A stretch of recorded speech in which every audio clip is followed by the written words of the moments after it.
सुप्रभात। रात रात भर जागते हैं सदगुरु। ये हमारी आध्यात्मिक चर्चा का विषय कि रात रात भर जागते हैं सदगुरु। कैसे?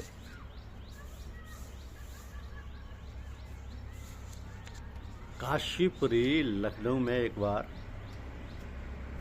पूज्य साहब जी ने आकर स्वयं कहा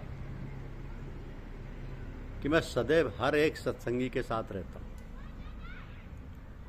और जो बुरे हैं और बदमाशी करते हैं उनके साथ तो अधिक से अधिक समय रहता हूं। तो ये तो उनकी अमूल्य सेवा है, और ये हमारा सौभाग्य है कि हम सभी को सेवक के रूप में आचार्य ऐसे गुरुदेव मिले हैं। हमारा काम इतना ही है कि हम उनके कार्य को सरल बनाने के लिए अपने आप को समर्पित कर दें और समय समय पर स्वयं उनके पास जाकर उनकी अनंत सेवा से लाभ उठाएं। वो हमारे परिवार की सभी कठिनाइयों व समस्याओं का भी निवारण करती, और आपके सामान अपने आप को छोटा अथवा सेवक बनकर एक भंगी और धोबी की तरह हमको निर्मल कर आनंद प्रदान करती, हमारे कष्टों को पापों को अपने ऊपर लेकर निर्मल करते रहती। ये संतों की सेवा है। आचार संहिता तो साधकों के लिए होती है, ताकि सभी अपने सतगुरु के चरणों में निष्ठापूर्वक जाकर अपने जीवन को साधना के योग्य बनाकर औरों की सेवा कर सके, औरों की सेवा कर सके।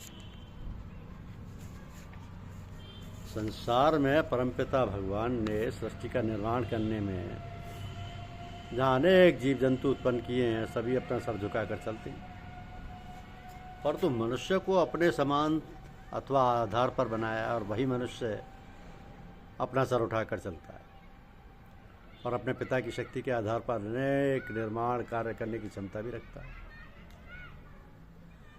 तो परमपिता परमात्मा के सामने मनुष्य की क्षमता या आकार बहुत कम है। इसी कारण हमारे परमात्मा के नाते को पिता पुत्र की संज्ञा दी गई है। सृष्टि के निर्माण कार्य के साथ साथ उस मालिक की दया कृपा इतनी विशाल है कि उस परमपिता ने अपनी संतान के लिए पूरी सृष्टि को सेवा में लगा दिया। आकाश, पृथ्वी, चांद, तारे, नदी, पहाड़, जल, वायु, फल, वृक्ष, सभी वस्तुएं मनुष्य की सेवा में निस्वार्थ भाव से निरंतर सेवा कर रही हैं। यही कारण है कि मनुष्य अपने परमात्मा को भूलकर स्वयं को सब कुछ समझने लगा है। यह अहंकार ही मनुष्य को अपने परमपिता से अलग कर रहा है, क्योंकि जब एक बालक अपने पूज्य पिता से अलग होकर मैं करने या विचरण करने लगेगा तो फल तो दुखदायी होगा ही। इसी आधार पर जब मनुष्य परमपिता को सर्वज्ञ मानकर उसकी शरण में आकर सच्चे मन और भावना से पुकारने लगता है तो जीवन कुछ और ही बन जाता है, कुछ और ही बन जाता है। हमारे साहब जी परमपिता परमात्मा में लीन हैं, और जिस प्रकार परमात्मा विचार शक्ति से ही अनेक प्रकार की सृष्टि का निर्माण कर सकता है, पूज्य साहब जी के मौन रहने पर भी हर काम पूर्ण रूप से सफल होते जा रहे हैं। जब पुत्र अपने पिता की शक्तियों को पा लेता है तो पिता जैसे कार्य करने में पुत्र को स्वतः शक्ति प्राप्त होने लगती है। इसी आधार पर हमारे सत्संग का संचालन होता है, हमारी साधना का संचालन होता है। तो हमारे यहाँ पूजा का आधार शरणागत होने पर ही निर्भर करता है,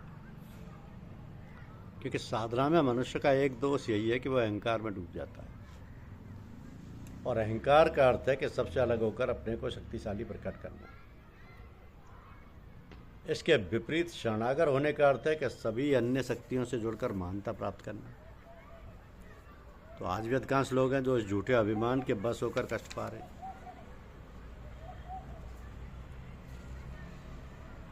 गुरुद्वारे में एक प्रिय भजन गाया जाता है, जिसके द्वारा परमपिता की भक्ति को करने में गुरु नानक देव कहते हैं कि कर सेवा सेवक बन प्रभु अपने, और मन की इच्छाएं पुजाई। प्रभु की शरण सकल भय भागे, दुख बिन से सुख पाया। दयाल हुआ मेरा पार ब्रह्म स्वामी, समर्थ सतगुरु पाया। सतगुरु की सेवा सफल है, जो कोई करे चित लाए।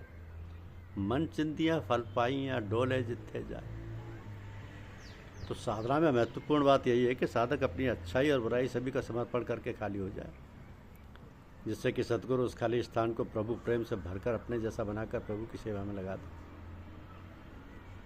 इस प्रकार सृष्टि के नियमानुसार हर पिता अपने पुत्र को जब अपने जैसा बना लेता है तो अपने सभी कामों में उसे लगाकर अपनी सहायता चाहता है। इसी आधार पर हमारे यहाँ सत्संग की कुछ श्रेणियाँ रखी गई। हर कार्य में योग्यता के आधार पर क्रमबद्ध होना ही अच्छी बात है। एक महान व्यक्ति उच्चतम काम कर सकता है तो उसकी सहायता के लिए अन्य वर्गीय लोग लगाए जा सकते हैं। इसी आधार पर पूजा के संचालन में इजाज़त और तकमील जैसे शब्दों का प्रयोग किया जाता है। इन उपाधियों के साथ काम करने वाले स्वतंत्र नहीं है, उन सभी पर अंकुश भी रखा जाता है। ये उपाधियाँ वापस भी ली जा सकती हैं। फतेहगढ़ में हमारे पूज्य बाबूजी बिना तकमील की उपाधि पर इतना नम्रता व दीन भाव से सेवा करते रहे कि आपको इसका ख्याल तक नहीं आया। वो तो हमारे पूज्य साहब जी ने जब देखा कि परम पूज्य बाबूजी के गुरुदेव पूज्य लालाजी साहब शरीर त्याग कर परम धाम को चले गए तो पूज्य साहब जी को यह चिंता लगने लगी कि यदि हमारे बाबूजी को तकमील अर्थात पूर्ण होने की उपाधि नहीं मिली तो हम सभी को दीक्षा लेने के लिए दूसरे संत की शरण में जाना पड़ेगा। तब साहब जी ने पूज्य चाचा जी को लाए साहब और हमारे पूज्य बाबू जी को तकमील की उपाधि दिलवाने में सहायक बने। ये एक विलक्षण शिष्य की भावना का सुपरिणाम था। इसी प्रकार हमारे पूजनीय साहब जी काफ़ी समय से आध्यात्म विद्या के प्रचार की सेवा में तत्पर रहे। 1953 में पूज्य बाबूजी ने आपको तकमील देकर पूर्ण अधिकार प्रदान किए। तो ये तो सतगुरु के कार्य संचालन का भाग या तरीका है। जब कोई काम बढ़ जाता है तो काम कराने वालों का यही प्रयोजन रहता है। ये रीति संसार के सभी विभागों में देखी जाती है और इस बीच यदि कोई अनियमितता या दोष दिखाई देता है तो ये पद समाप्त करके सुधार भी किया जाता है। अब जहाँ तक गुरु शब्द का प्रयोग है ये तो हर क्षेत्र में विकसित है। जहाँ अच्छे कार्य के लिए गुरु या आचार्य शब्द का प्रयोग होता है वह गलत कार्य सिखाने वाले भी गुरु कहे जाते हैं, वो भी गुरु कहे जाते हैं। तो सत्संग में गुरु व आचार्य का सेवा कार्य एक धोबी और भंगी के समान ही है। माँ अपने बच्चे के मलमूत्र तक धोने में संकोच नहीं करती। इसी आधार पर हमारे सतगुरु सदैव हमारे दोषों पर दया की भावना रखकर सेवा और प्यार देकर हमारे दोषों को दूर करते आए। हमारे सत्संग में आचार्यगण रात्रि के समय 10 बजे से 4 बजे तक प्रार्थना व दुआ करके संभालते। पूजनीय लाला जी, चाचा जी, बाबू जी, हमारे साहब, हम जैसे जीवों की को जो योग निद्रा में सोए हुए हैं अपनी आत्मशक्ति द्वारा एक धोबी और जमादार की तरह ही सेवा करते देखे गए। अब आचार्य का काम तो यही है कि माँ के समान अपने बच्चों की हर प्रकार की शुद्धि करना। पूरी रात जाग करके वो हमारी सेवा करते हैं।